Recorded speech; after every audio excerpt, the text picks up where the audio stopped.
Assalamualaikum warahmatullahi wabarakatuh.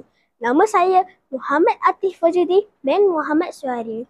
Saya bersekolah di Sekolah Kebahasaan Jasin. Kod sekolah saya ialah MBA 1001 dan saya berusia 9 tahun. Hobi saya bermain bola sepak.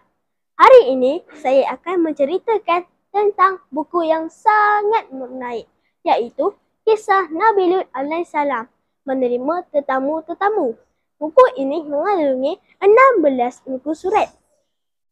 16 muka surat ditulis oleh Nazrul Azila Arfin dan diterbit oleh Quality Books pada tahun 2016. Buku ini mudah dihayati dan difahami. Mari saya kongsikan tentang cerita ini. Nabi Lut alaihissalam anak saudara Nabi Ibrahim. Nabi Lut berpindah dari Kamsas ke Bandar Sadum.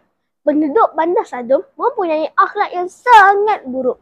Mereka sangat malas bekerja dan suka menyamun.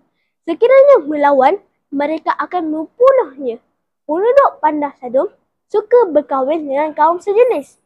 Perbuatan terkutuk ini dilarang Allah. Allah mengutus Nabi Lut untuk menyuruh penduduk Sadum berakhlak mulia. Mereka mengancam hendak membunuh Nabi Lut. Nabi Lut berdoa agar Allah menghukum penduduk Sadum.